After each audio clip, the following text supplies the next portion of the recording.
বিতান তার উপন্যাসের প্লট খোঁজার জন্যেই উঁকি দিয়েছিল ডার্ক ওয়েবের অন্ধকার গলিতে। সেখানেই এক অদ্ভুত পাণ্ডুলিপির দেখা পায় সে। এক অচেনা আর অন্ধকার জগতের হদিশ দিচ্ছে সেই পাণ্ডুলিপি। ওই জগতের খোঁজ নাকি পায় না কোনো সাধারণ মানুষ। অন্য কাউকে না বললেও বিতান এই পাণ্ডুলিপির কথা বলেছিল তার অন্যতম বন্ধু ধ্রুবকে। শেষ পর্যন্ত ওরা দুজন মিলে পাড়ি জমায় সেই অন্ধকার দুনিয়ায়। বিতান আর ধ্রুব কি ফিরে আসতে পেরেছিল ওই জগৎ থেকে, নাকি অন্ধকারের আবর্তেই কেটে গিয়েছিল ওদের জীবন? ভিন্ন স্বাদের অলৌকিক এই উপন্যাসের পরতে পরতে জড়িয়ে রয়েছে এক অনাস্বাদিত ভয়ের গন্ধ। এই উপন্যাস পাঠকের সামনে খুলে দেয় এক অজানা পৃথিবীর দরজা। শপিজন বাংলা থেকে প্রকাশিত লেখক পৃথ্বীশ গজির প্রথম মুদ্রিত বই অলীক বাস্তব অতি শীঘ্রই আসতে চলেছে আপনাদের হাতে।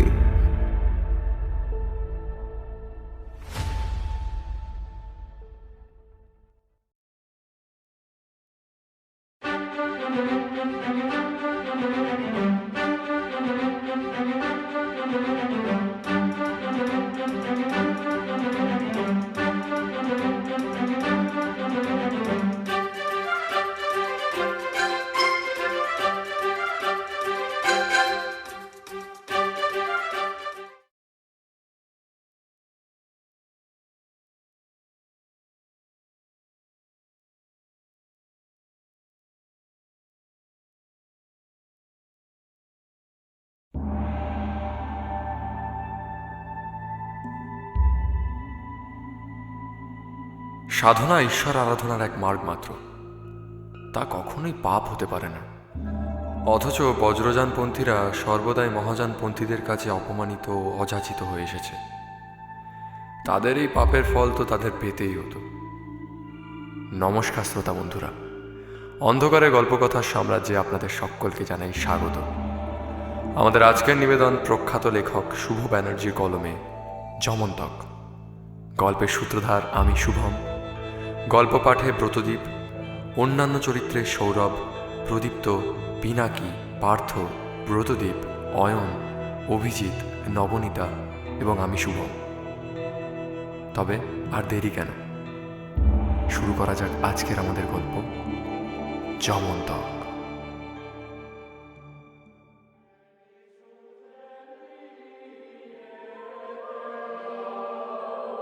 বুদ্ধদেবের মৃত্যুর পর বৌদ্ধ ধর্ম 3 ভাগে ভাগ হয়ে যায়।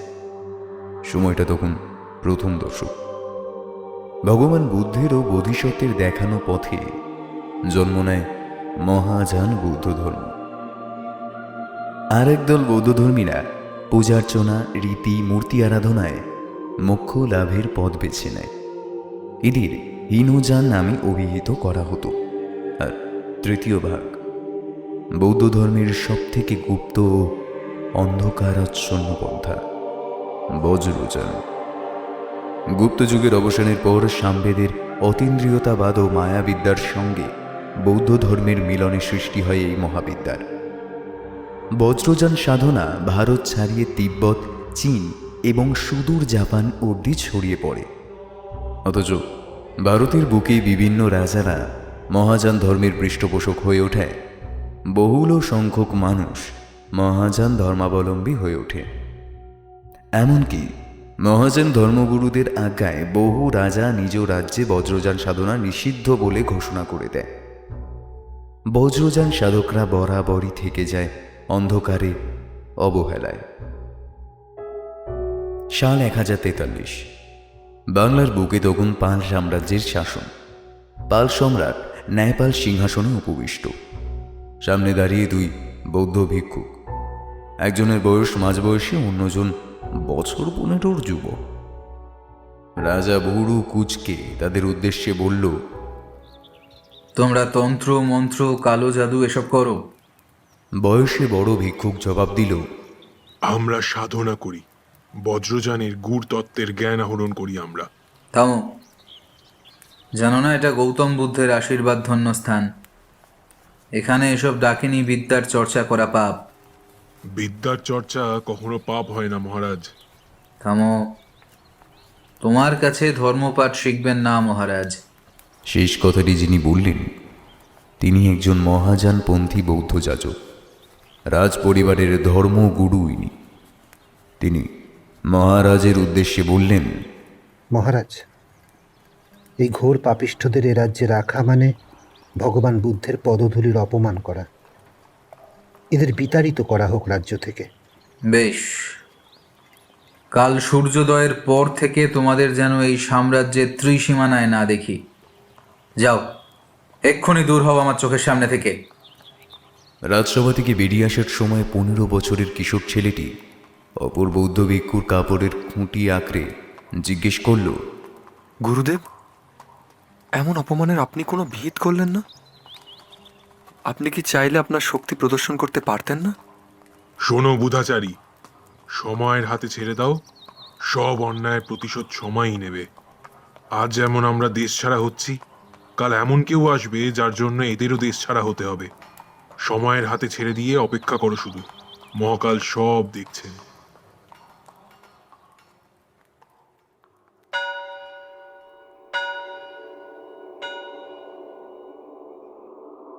সাল 1080। ভারতবর্ষের উত্তরে এক পাথুরে গুহার মুখে প্রদীপ হাতে কালো কাপড় জড়ানো দুটো শীর্ণকায় দেহ দাঁড়িয়ে, তাদের চোখ আকাশের দিকে। তার মধ্যে একজন জলজল চোখে বলে উঠল, গুরুদেব, আকাশে কিসের বার্তা? অপরজন চোয়াল শক্ত করে গম্ভীর স্বরে উত্তর দিল, আমাদের এত বছরের অপেক্ষা নষ্ট হতে চলেছে। ভগবান বুদ্ধকে আমি শ্রদ্ধা করি, কিন্তু মহাযানপন্থীরা আমাদের যেভাবে অপমান করে এসেছে যুগ যুগ ধরে, তার পাপের ফল তাদের পেতেই হবে বুধাচারী, পেতেই হবে। তুমি আর দেরি করো না, কালই দক্ষিণে রওনা দাও। খুব অশুভ কিছু ঘটতে চলেছে, আমাদের গণনা বিফলে যাবে। তুমিই পারো এর বিহিত করতে। যাও বুধাচারী, তৈরি হয়ে নাও, সূর্য ওঠার আগেই রওনা দাও। মাথার উপর তারা ঝলমলে আকাশের বুক চিরে ধেয়ে যাওয়া ধূমকেতুটা তখন দক্ষিণ পশ্চিমের আকাশে বিলীন হয়ে গেছে।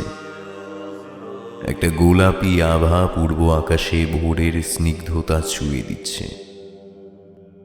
মাস 6 অতিবাহিত হয়েছে এই ঘটনার। বাংলার বুকে তখনও পাল সাম্রাজ্য অস্ত যায়নি, যদিও পাল সাম্রাজ্যের সেই গৌরব আর নেই।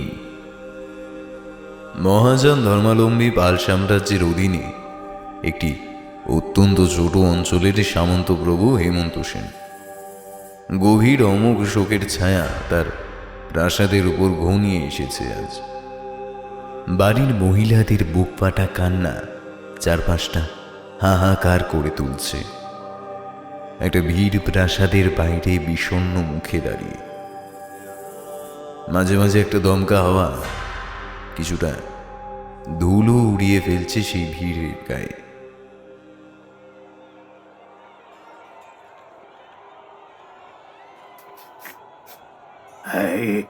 এ কিসের গন্ধ? হঠাৎ এমন প্রশ্নে জমায়েত সকলে ফিরে তাকালো লোকটার দিকে। একে কদিন ধরে গঙ্গার তীরে বুড়ো অসত্য গাছটার তলায় শুয়ে থাকতে দেখেছে অনেকে। লোকটা নিশ্চয়ই পাগল। লোকটার পরনে একটা নোংরা ধুলো মাখা কালো আলখাল্লা, গলায় রং বেরঙের পাথরের মালা, মুখে মাথায় কাঁচা পাকা চুলের দাড়ির জঙ্গল। এমন পরিস্থিতিতে এনার আবির্ভাবে সকলে একটু বিরক্তই হলো। লোকটার সবচেয়ে কাছে যে ছেলেটা দাঁড়িয়েছিল সেই প্রশ্নটা শুনে তাকিয়ে জিজ্ঞেস করল, কিসের গন্ধ? কোথাও যেন একটা দেহ পড়ছে। লোকটার চোখ দুটো ঘোলাটে, গলার স্বর কেমন যেন ধরা ধরা।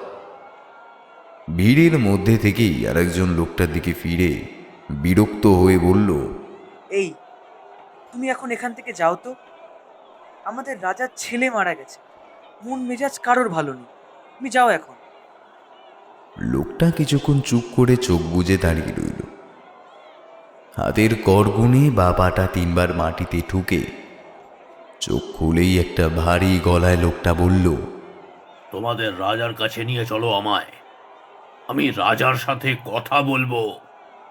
কানিক অবাক হয়ে সকলে তাকালো একবার লোকটার দিকে, তারপর তাকে পাত্তা না দিয়ে নিজেরা নিজেদের মধ্যে বলা বলি করতে লাগলো। এ আচ্ছা আপদ জুটলো তো, যাচ্ছেও না। ধুর ধুর, পাগল, কান দিও না, এমনিই চলে যাবে। লোকটা হঠাৎই চিৎকার করে বলল, আমি রাজার সাথে কথা বলবো, আমাকে রাজার কাছে নিয়ে চলো। হঠাৎই আকাশে সজোরে বজ্রপাত হলো। আশেপাশ থেকে হাজারে হাজারে কাক বিকট সুরে ডেকে উঠল। লোকটার চোখের মণি দুটো শুধু স্থির নয়, যেন নীলকান্ত মণির মতো উজ্জ্বল। লোকটার সেই অতিমানবীয় গর্জনে জমায়েত সকলের বুকে হিম হয়ে গেল। সকলে মন্ত্রপুত পুতুলের মতো সরে গেল সামনে থেকে। মাঝ বরাবর প্রাসাদের ভিতর অবধি প্রবেশের রাস্তা করে দিল সকলে। লোকটা হেঁটে প্রবেশ করলো প্রাসাদের চাতালে। চাতালের সামনে ফুলের বিছানায় সাদা কাপড়ে মোড়ানো দেহ ঘিরে বসেছে বেশ কিছুজন। তাদের বুক ভাঙা আর্তনাদে জায়গাটা বিষাদময় হয়ে উঠেছে। লোকটাকে আসতে দেখে শোক বিলাপে একটু ছেদ পড়ল। চাতালের এক কোণায় একজন মহিলা ঘন ঘন মূর্ছা যাচ্ছেন। সম্ভবত ইনি মৃত ছেলের মা। তারই পাশে পাথর হয়ে দাঁড়িয়ে হেমন্ত সেন। লোকটা এগিয়ে গেল হেমন্ত সেনের সামনে, চোখে চোখ রেখে বলল, ছেলেকে ফেরত চাস তো দেহ এখন সৎকার করিস না। হঠাৎ এমন কথায় চমকে উঠলেন তিনি। তার ছেলে যে মৃত, বছর পাঁচেকের তরতাজা ছেলেটা হঠাৎ পাণ্ডু রোগে ভোগে এভাবে অকালে চলে গেল। শত কবিরাজ বৈদ্য এসেও কিছু করতে পারল না। এই হয়তো বিধাতার বিধান ছিল। কিন্তু এই লোকটা বলে কি? সেই মৃত ছেলেকে কিভাবে ফিরে পাবে আবার? অবাক হয়ে ফ্যাল করে তাকিয়ে থাকে হেমন্ত সেন। লোকটা মায়া জানে। লোকটা চোখের দিকে তাকিয়ে হেমন্ত সেন বিভোর হয়ে গেল। সে দেখল সেই চোখেই কারোর মধ্যে একটা সামান্য নীলের আভা। সেই আভায় অজস্র অশরীরী পাগলের মতো যেন ছুটে চলেছে। সেই চোখের মণিতে দিগন্ত মিলিয়ে গেছে। সেখানে জন্ম নিচ্ছে অজস্র প্রাণীর, একই সাথে পাশে জ্বলছে অজস্র চিতা। এই দিগন্ত আতুরের শেষ নেই, এই শ্মশানের দিগন্ত নেই। আর সেই পবিত্র মাটির বুকে ওইটা কে? ওই যে দাঁড়িয়ে হাত নাড়ছে, কে ওটা? খোকা, খোকা, খোকা, খোকা যে, ওই তো, ওই তো, ওই তো খোকা। হেমন্ত সেনকে লোকটি চোখের দিকে তাকিয়ে খোকা খোকা বলে ডাকতে শুনে সকলে বিস্ময়ে ফিরে তাকালো। লোকটা বিভোর হয়ে থাকা হেমন্তর হাতটা শক্ত করে ধরে টানতে টানতে নিয়ে গেল অন্দরমহলের একটা ঘরে। দরজা বন্ধ করে লোকটা বলল, ছেলেকে ফিরে পেতে চাইলে এই সৎকার বন্ধ করে দে। হেমন্ত সেন হাত জোর করে কান্নায় মাটিতে লুটিয়ে পড়ল। বাবা, আবার আমার ছেলে, আমার ছেলে যে আর বেঁচে নেই বাবা, ও যে আর ফিরবে না কখনো। আমি ফেরানোর চেষ্টা করব, আমায় সুযোগ দে। তোর ছেলের অনেক কাজ বাকি আছে, ও এভাবে চলে যেতে পারে না। কিছু কাজ বাকি, যা ওকেই করতে হবে, অন্য কেউ পারবে না। ভালো কথা বলছি, সৎকার বন্ধ করে দে। আচ্ছা আচ্ছা আচ্ছা আচ্ছা, তাই হবে, তাই হবে।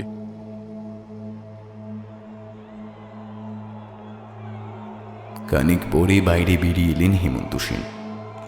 ছেলের মরদেহ এখনই সৎকার হবে না, বিকেলে সৎকার করা হবে। আর তিনি কোনো প্রজাকে শ্মশান যাত্রী হিসেবে যাওয়ার অনুমতি দেবেন না, এমনটাই জানিয়ে দিলেন। রাজার হঠাৎ এমন মতিতে জমায়েত সকলে চমকে গেলেও লাঠিয়ালদের দাঁত খিচুনিতে জমায়েত ভিড় ক্রমে ফাঁকা হয় কেন? হেমন্ত সেনকে বাড়ির সকলে বোঝানোর অনেক চেষ্টা করেও শেষে ক্ষান্ত হল। বিকেলে অত্যন্ত গোপনে একটা খড়ের পুতুল এনে সাদা কাপড়ে মুড়িয়ে জনাচার 5 জনের সহযোগে চিতা সাজিয়ে শ্মশানে পুড়িয়ে এলেন। আর তার ছেলের মরদেহ লোকটি নিজের 2 হাতে করে কোলে তুলে নিয়ে বাড়ির পেছনের বাগানে একটি চিতা সাজিয়ে তার উপর শুইয়ে রাখল। মরদেহর বুকের উপর রাখা হলো 1 বাটি নুন আর তার উপর একটি মন্ত্রপুত জবা ফুল।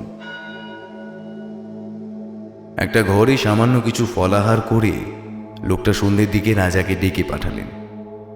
এই ডাকেরই অপেক্ষায় ছিল হেমন্ত সেন নিজেও। রাজা হাত জোর করে লোকটার সামনে এসে বসে তার পরিচয় জানতে চাইলেন। আমার নাম বুধাচারী। আমি কে বা আমি কি, এর থেকেও বড় প্রশ্ন অনেক আছে এখন। তাই পরিচয় পর্ব ছাড়ো, আরো যা জিজ্ঞাসা আছে বলো। বাবা, ছেলের মরদেহ ওভাবে খোলা আকাশের নিচে শুয়ে আছে, ওতে তো পছন্দ ধরবে বাবা। কিচ্ছু হবে না ওতে, কিচ্ছু হবে না। মহাকাল ও রক্ষা করবে। বাবা, এবার কি করণীয় আমাদের? লোকটা এই প্রশ্নে চুপ করে গেল খানিক, তারপর চোখ বুজে বললেন, ওই মৃতদেহ সামনে রেখে যমন্তকের পুজো করতে হবে।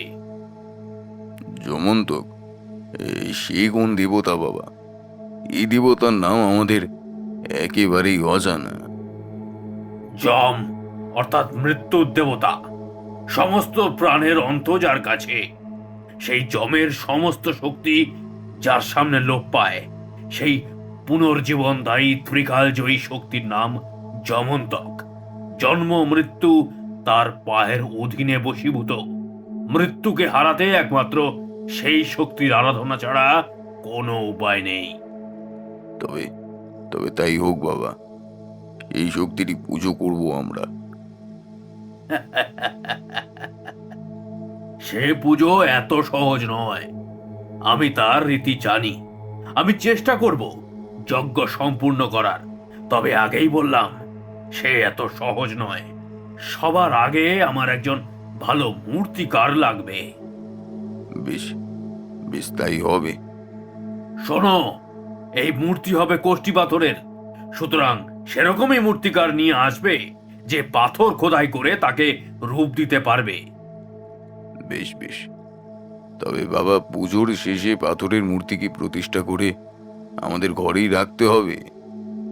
না, পুজো শেষ হলে শ্মশানের পবিত্র মাটিতে গর্ত খুঁড়ে পুঁতে দিতে হবে এই মূর্তি। ঠিক আছে, ঠিক আছে, তাই হবে। পরদিন সকালে মূর্তিকার নিয়ে হাজির হলেন হেমন্ত সেন। বুধাচারী তাকে ডেকে পাশে বসিয়ে মূর্তির বর্ণনা দিতে শুরু করল। শোনো, এ একেবারে নতুন ধরনের মূর্তি হবে। এর হবে 9টা মাথা, মুখমণ্ডল হবে মহিষের মতো। প্রতি মুখমণ্ডলে থাকবে 3টি করে চোখ, 16টা পা থাকবে আর 36টা হাত। 34টা হাতে থাকবে অস্ত্র। 2টো হাতে জড়িয়ে রাখবে কামরতা বজ্র বেতালিকে। বজ্র বেতালি দেবীর একটা মাথা, কপালে ত্রিনয়ন। 2টো হাতের একটিতে একটি পাত্র ধরে রাখবে, আরেক হাতে ধরে রাখবে কাটারি। আর যমন্তকের মূর্তির পিঠে একটি হাতির মুখ খোদাই করা থাকবে। এমন ভয়ালো বর্ণনায় উপস্থিত সকলেরই মুখ ফ্যাকাশে হয়ে এলো। তবে এখনো কিছু বাকি ছিল। হেমন্ত সেনের দিকে তাকিয়ে লোকটা বলল, আমার আরো কিছু লাগবে।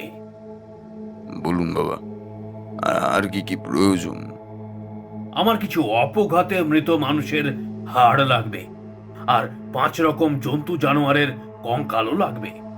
বলি হবে, বলির পশু লাগবে 10 খানিক ভেবে হেমন্ত সেন জানালো, বেশ, সেই সমস্ত জোগাড় হয়ে যাবে। আর কিছু বাবা?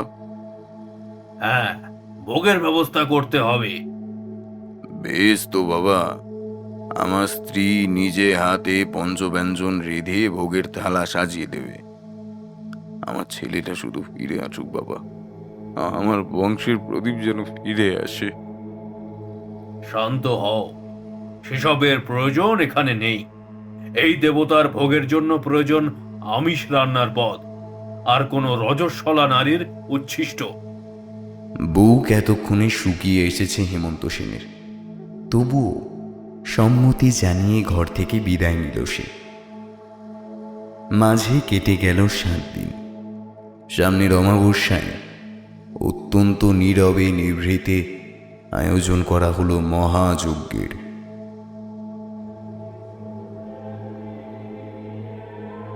চিতার উপর শোয়ানো শবের দেহে পচন ধরেনি, কিন্তু চামড়ার রং প্রচণ্ড সাদা হয়ে উঠেছে তার। চোখের চারপাশে কালো কালশিটে জমেছে। বুকের পাঁজর বাইরে থেকে স্পষ্ট গোনা যাচ্ছে। দুটো শুকনো ঠোঁটের ফাঁক দিয়ে লাল টকটকে জিভ অস্বাভাবিকভাবে বেরিয়ে আছে। ভাবলে শিন মুখটার দিকে তাকালে গায়ে কাঁটা দেওয়া স্বাভাবিক। চিতার পাশেই করা হয়েছে একটি বেদি। সেই বেদি 5 পশুর হাড় আর কাঁচা মাটি দিয়ে বানানো। লাল কাপড়ে মোড়ানো একটা মূর্তি তার উপর উপবিষ্ট। দেখা যাচ্ছে না তার মুখ। অমাবস্যার রাত, চারদিকে একটা নিকষ কালো অন্ধকার জমাট বেঁধে আছে। চারপাশের আবহাওয়ায় একটা জৌলো ভাব। রাজবাড়ির পেছনের বাগানে মশালের আলোয় একটা মায়াবী পরিবেশ তৈরি হয়েছে। ঠিক রাত তখন 3য় প্রহর। শুরু হলো যজ্ঞ। বুধাচারী সদ্য স্নান সেরে সিক্ত শরীরে লাল ধুতি পরে আসনে উপবিষ্ট হলেন। নিজের আসনের 5 দিকে 5টি তারা এঁকে তার মাঝে 5টি ভিন্ন ভিন্ন ধাতু রেখে দিলেন। তারপর বীজ মন্ত্র জপ করতে করতে এক টানে খুলে দিলেন মূর্তির উপর চাপা দেওয়া কাপড়।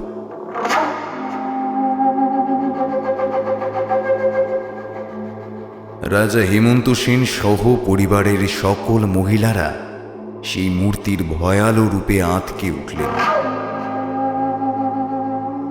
এই কদিনই বুধাচারী হেমন্ত সেনের জোগাড় করে দেওয়া অপঘাতে মৃত মানুষের খুলি দিয়ে বানিয়েছেন একজোড়া মুন্ডমালা। মানুষের হাড় দিয়ে বানানো হয়েছে মুকুট আর কোমরবন্ধ। বুধাচারী মদ্যপান করেছে, নেশায় তার চোখ লাল। সে হেমন্ত সেনকে ডেকে বলল, শোনো রাজা, এ শুধু যজ্ঞ নয় কোনো,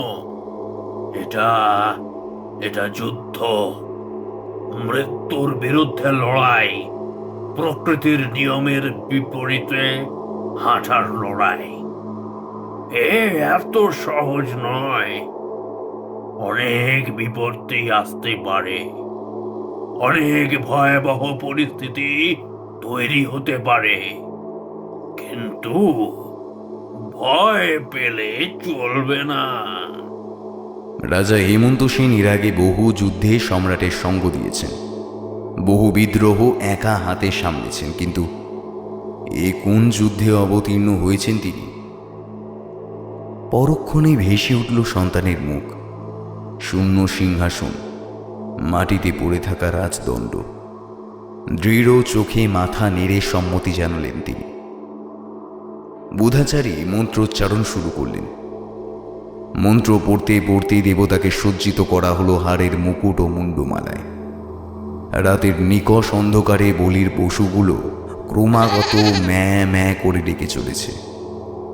লাল সিঁদুরের গণ্ডি কেটে দেওয়া হলো বেদির চারপাশে। 5 ধাপে পুজো হবে, প্রতি ধাপে একটা করে বলি হবে। তাই গোটা 8 ছাগলের থেকে 5টাকে বেছে নেওয়া হলো।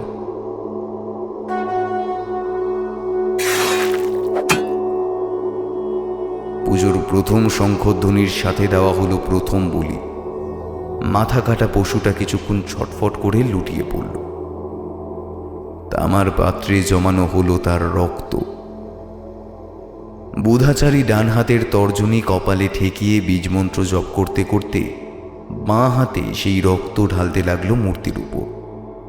সেই বীভৎসরূপী মূর্তির গা বেয়ে যখন রক্ত চুইয়ে পড়তে লাগলো, জমাট অন্ধকারে মশালের আলোয় সেই দৃশ্যের ভয়াবহতা বর্ণনা করা যায় না। ধীরে ধীরে বুধাচারী তার বানানো মুন্ডমালা, মুকুট, কোমরবন্ধ পরিয়ে দিলেন। তারপর ইশারায় জানালেন দ্বিতীয় বলির জন্য প্রস্তুত হতে।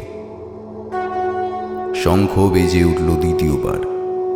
সাথে সাথে এক কোপে লুটিয়ে পড়ল দ্বিতীয় পশুর মাথা। ফিনকি দিয়ে পড়া রক্তে ধুয়ে যাচ্ছে যমন্তকের মূর্তি। মূর্তির পায়ের নিচে তৈরি বেদি থেকে একটা হাড় খুলে নিয়ে সেটা মাটিতে জমা সদ্য বলির চাপ চাপ রক্তের মধ্যে একবার ডুবিয়ে নিয়ে সেটা দিয়ে নিজের আসনের পাশে আর একটা বৃত্ত আঁকলেন। হেমন্ত সেন বিস্ফারিত চোখে হাত জোর করে দাঁড়িয়ে দেখছিলেন সব। বুধাচারী তাকে ডেকে বলল, শোনো রাজন, তুমি ভূস্বামী, তোমাকে এখানে আমার পাশে এই গণ্ডির মাঝে বসতে হবে। এবার মূর্তির প্রাণ প্রতিষ্ঠা হবে। প্রকৃত যজ্ঞ এবার শুরু হলো। অনেক অতি প্রাকৃত ভয়ঙ্কর দৃশ্য তুমি দেখতে পাবে চোখের সামনে এরপর। কিন্তু যাই হয়ে যাক, খবরদার এই আসন ছেড়ে তুমি কিন্তু উঠবে না। হেমন্ত সেন ভীষণ বাধ্য বালকের মতো মাথা নেড়ে বসে পড়লেন বুধাচারীর পাশের আসনে। একটা বুনো আর কিছু টুকরো কাঠ এগিয়ে দিয়ে হেমন্ত সেনকে বললেন, এই যজ্ঞ পণ্ড হলে আমার কিন্তু প্রাণ সংশয়ের ঝুঁকি আছে। বসো এখানে, নাও ধুনো জ্বালাও।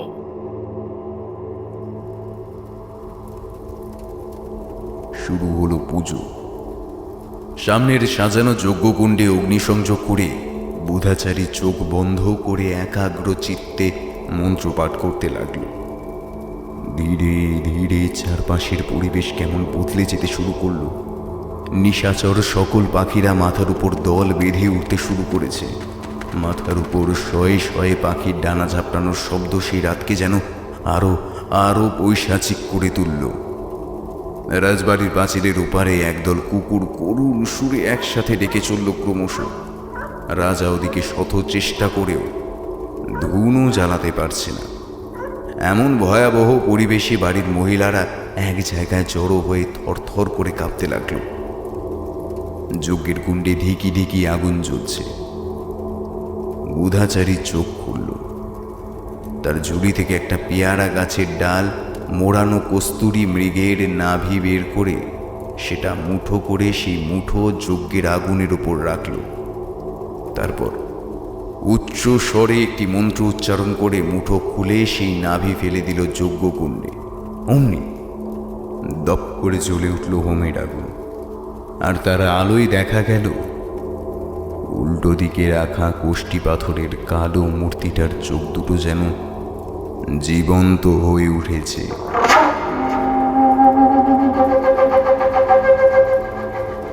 জল জল করে ওঠা চোখ দুটোর দিকে চেয়ে সর্বাঙ্গে কাঁটা দিয়ে উঠল হেমন্ত সেনের।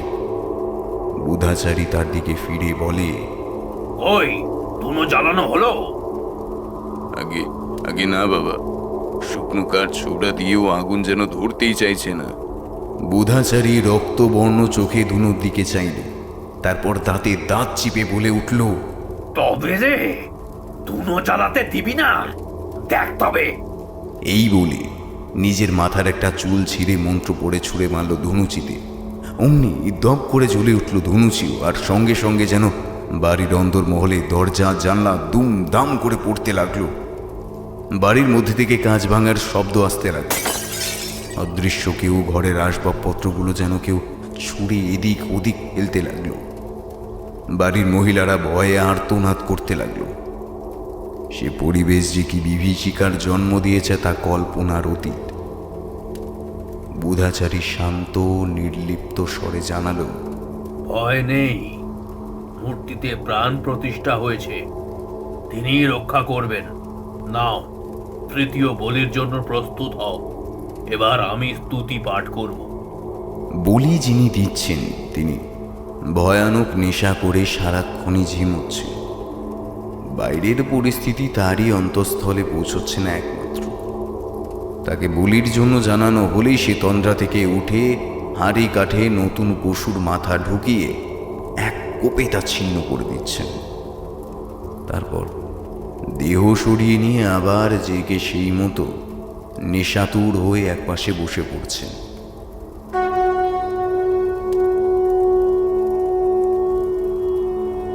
তৃতীয় বলি রক্ত খানিকটা নিজের কপালে তিলকের মতো ঘষে এবং কিছুটা হোমের আগুনে দিয়ে শুরু হলো স্তুতিপাঠ। হোমের অগ্নি 10 দিক বজ্র বেতালের স্তুতির পর স্তোত্রপাঠ শুরু হবে যমন্তকে। বুধাচারী এক মনে স্তুতিপাঠ করছে। রাজা হেমন্ত সেন পাশে হাত জোর করে বসে। হঠাৎই সে দেখল একটা সাদা ঘন কুয়াশার মোটা চাদর বাগানের চারপাশ থেকে ঘিরে আসছে। ঠিক যেন বাগানের চারপাশ থেকে কেউ একসাথে অনেকগুলো উনুন জ্বালিয়েছে। সাথে একটা বিশ্রী পচা গন্ধে ভরে উঠল চারপাশ। দেখতে দেখতে কুয়াশাটা চারপাশ ছেয়ে গেল। এতটাই গাঢ় জমাট সেই কুয়াশা কেউ পাশের জনকে অবধি দেখতে পাবে না। হেমন্ত সেন লক্ষ্য করলেন, এই চারপাশে ঘিরে থাকা কুয়াশা নির্জীব নয়। এই ধোয়ার কুণ্ডলিতে তৈরি হচ্ছে লক্ষ লক্ষ প্রেতাত্মাদের মুখমণ্ডল। আবার নিমেষেই যেন তা মিলিয়ে যাচ্ছে। মনে হচ্ছে হাজার হাজার অশরীরই তাদের আসনের চারপাশে অসম্ভব উল্লাসে নৃত্য করছে। তাদের অট্টহাসিতে বুক হিম হয়ে আসছে। পেছন থেকে কানে আসছে বাড়ির মহিলাদের কান্না। বুঝি এ রাতের আর শেষ নেই। তখনই হেমন্ত সেন শুনতে পেলেন বুধাচারী কণ্ঠ। ধুনো দাও রাজা, ধনুচিতে ধনুর গুঁড়ো দাও। হাতের কাছেই ছিল ধনুচিটা। হাতে এক মুঠো ধনুর গুঁড়ো ছুঁড়ে মারতেই ধনুচি থেকে গল গল করে বেরিয়ে এলো ধনুর মিষ্টি গন্ধ।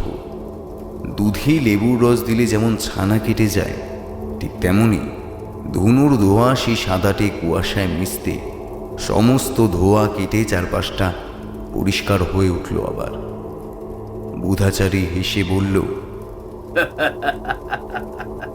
ভেবেছিল সামান্য কটা প্রেত পাঠিয়ে বুধাচারীর যজ্ঞ পণ্ড করবে।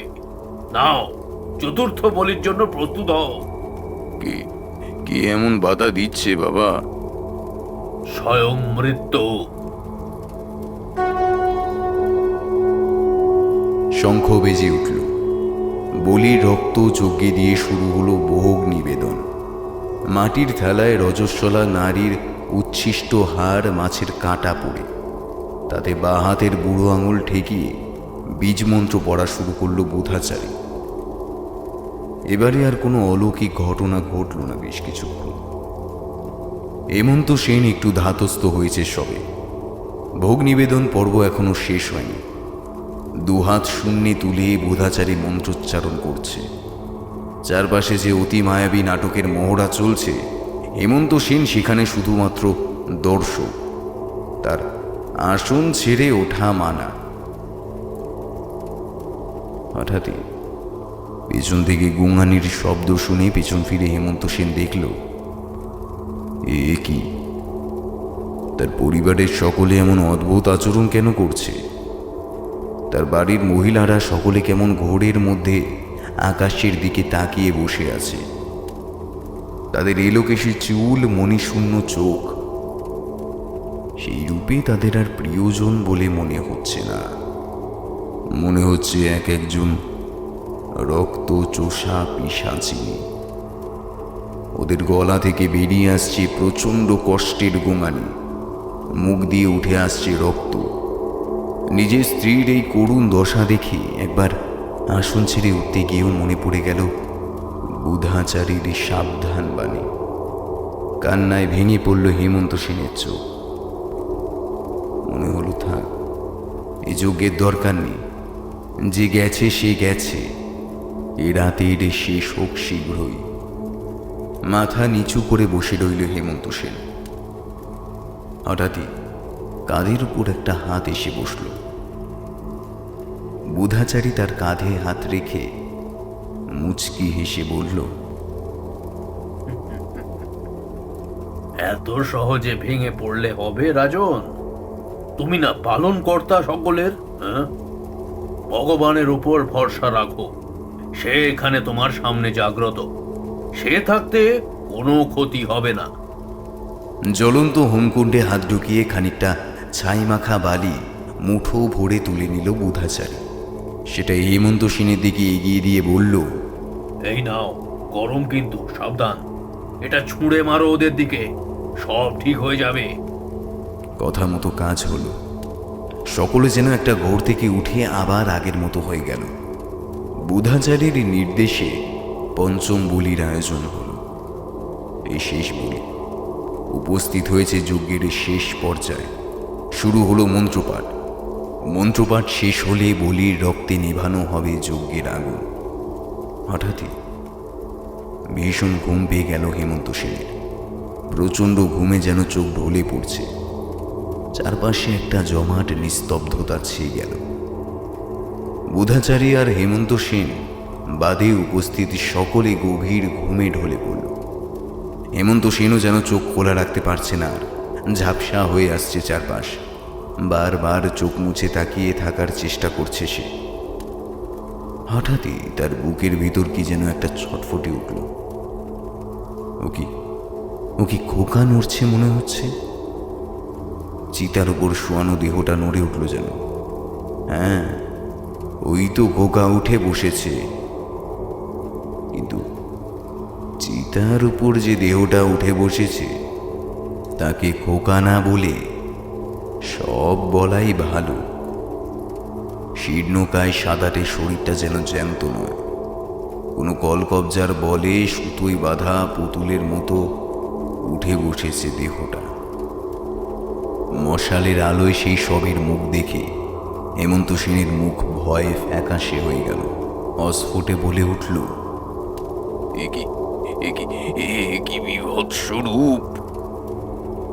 চিতা থেকে নেমে আসা সবের চোখের জায়গায় দুটো কালো গর্ত, আর তা থেকে অজস্র নাম না জানা পোকা।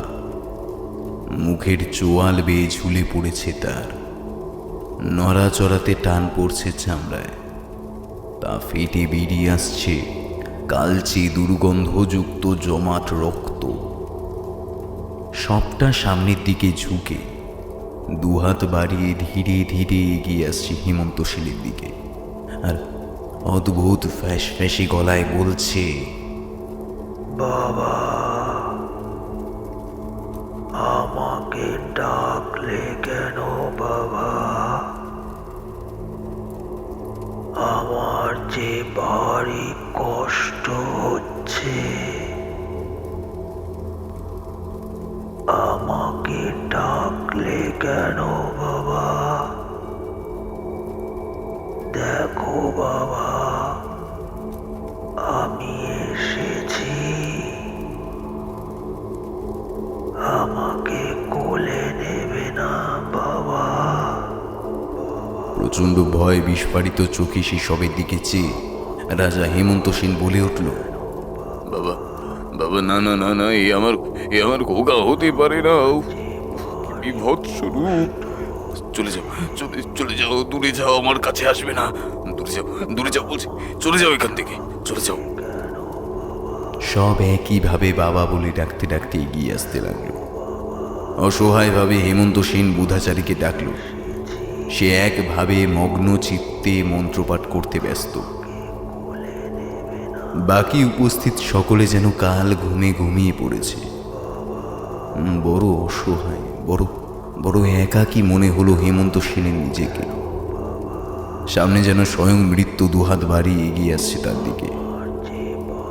দেখতে দেখতে সব এসে দাঁড়িয়েছে তার থেকে দুহাত তফাতে। আর শান্ত থাকতে পারল না রাজা। একটু দূরেই ধনুর কাঠ কাটার কাটারিটা পড়েছিল। রাজা দুহাতে ভর দিয়ে পেছন হতে হতে পৌঁছে গেলেন কাটারির কাছে। কাটারিটাকে হাতে নিতে দেখলেন সামনের ভাবলেশ নির্জীব শবের মুখে একটা ঐশাচিক বাঁকা হাসির চিহ্ন। খেয়াল হলো তিনি তার আসনের গণ্ডি পেরিয়ে চলে এসেছেন। মুহূর্তের মধ্যেই আকাশ বিদীর্ণ করে প্রবল শব্দে বজ্রপাত হলো। সামনের সাজানো চিতার উপর সেই বজ্রের আলোয় ঝাপসা হয়ে গেল চারপাশ। তারপর কোথায় সেই সব? বজ্রের আঘাতে দাউ দাউ করে জ্বলে উঠেছে চিতা, আর সেই চিতার ভেতর শুয়ে রয়েছে তার সন্তানের দেহ। মানুষ পোড়ার গন্ধে ছেয়ে গেল চারপাশ। সব শেষ হয়ে গেছে। যজ্ঞ পণ্ড হয়েছে, নিভে গিয়েছে হোমকুণ্ডের আগুন। সামনের দাঁড়িয়ে থাকা কোষ্ঠী পাথরের মূর্তিটার চোখে আর সেই উজ্জ্বলতা নেই। তাকে দেখে স্রেফ একটি নিপুণ ভাস্কর্য ছাড়া আর কিচ্ছু মনে হচ্ছে না। আর হোমকুণ্ডের পাশে মুখ থুবড়ে পড়ে আছে বুধাচারীর দেহ। ছুটে গিয়ে তাকে কোলে তুলে নিলেন হেমন্ত সেন। দেহে প্রাণ আছে, মুখ দিয়ে তার বেরিয়ে আসছে রক্তের স্রোত। ঘোলাটে চোখে অতি কষ্টে বুধাচারী রাজাকে প্রশ্ন করল, এ কি করলে রাজন? আসন কেন ছাড়লে? আর জোর করে এক অপরাধ বোধে হাউ হাউ করে কেঁদে উঠল হেমন্ত সেন।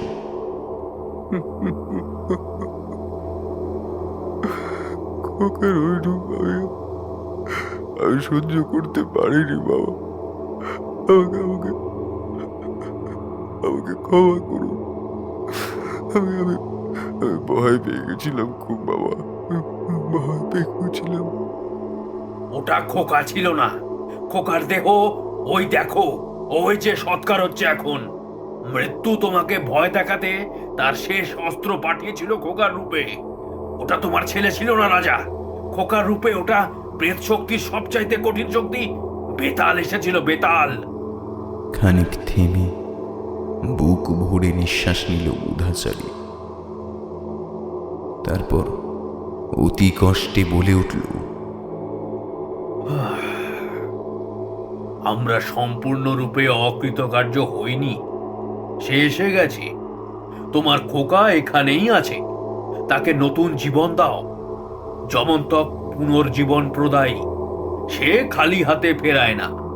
খোকার আত্মা এই বাড়িতেই আছে, তার পুনর্জন্ম ঘটবে তোমার দ্বিতীয় সন্তান হিসাবে। দ্বিতীয় সন্তানের জন্ম দাও রাজন। আমার সময় শেষ, এবার আমাকে যেতে হবে। আয়ুষ্মান ভব। নিথর শরীরটা কোল থেকে নামিয়ে ডাকল হেমন্ত সেন। পূবের আকাশে ভোরের আলো ফুটছে। বিগত রাতের ভয়াবহতার চিহ্ন ছড়িয়ে ছিটিয়ে আছে চারপাশে। চিতার কালো ধোয়া কুণ্ডলী পাকিয়ে উঠে যাচ্ছে আকাশের বুকে। নিষ্পলকে সেই দিকে চেয়ে রইল হেমন্ত সেন।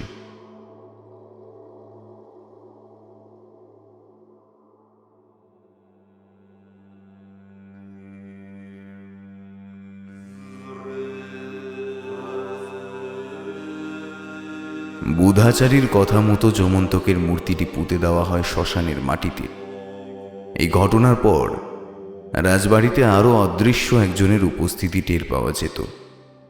হেমন্ত সেনের স্ত্রী প্রায়ই বলে উঠত, ওই তো খোকা, ওই যে দৌড়ে পালালো, ওই তো।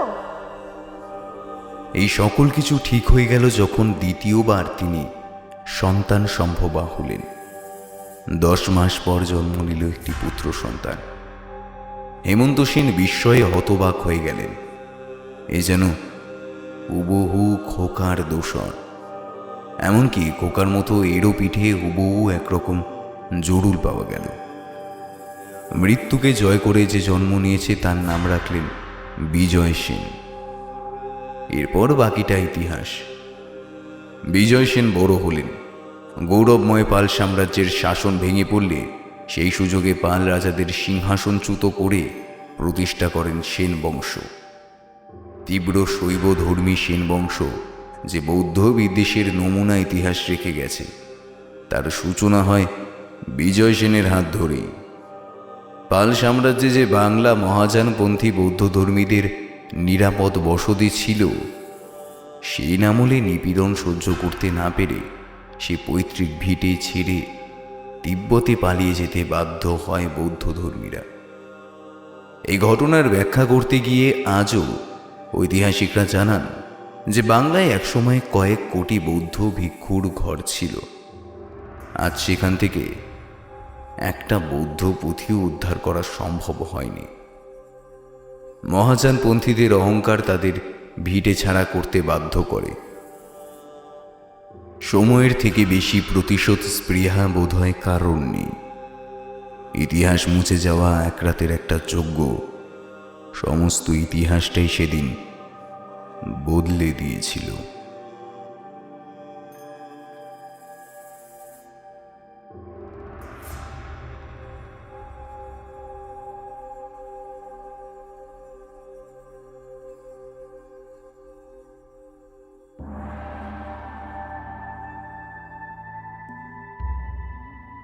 শুনছিলেন লেখক শুভ ব্যানার্জির কলমে যমন্তক, সম্পাদনা, ডিরেকশন এবং ভিডিওর ভিজুয়াল এফেক্টসে প্রায়ণ, শব্দ পরিকল্পনা, মিশ্রণ এবং আবহ সৃষ্টিতে শুভায়ন, পোস্টার ডিজাইনে কভারম্যান অভিব্রত। কেমন লাগলো আজকের আমাদের গল্পটি? ভালো লাগলে অবশ্যই আমাদের সাবস্ক্রাইব করে আমাদের সাথে থাকুন এবং লাইক ও কমেন্টের মাধ্যমে আপনাদের মতামত জানান। অসংখ্য ধন্যবাদ মিডনাইট ফ্যান্টাসি ইউটিউব চ্যানেল থেকে সৌরভ সুরকে আমাদের পাশে থাকার জন্য। এরকম গল্প যদি আরও শুনতে চান তাহলে প্লিজ আমাদের কমেন্টের মাধ্যমে জানাবেন। দেখা হবে নতুন কোনো গল্পে। ততক্ষণের জন্য শুভরাত্রি। ভালো থাকবেন, সকলকে ভালো রাখবেন।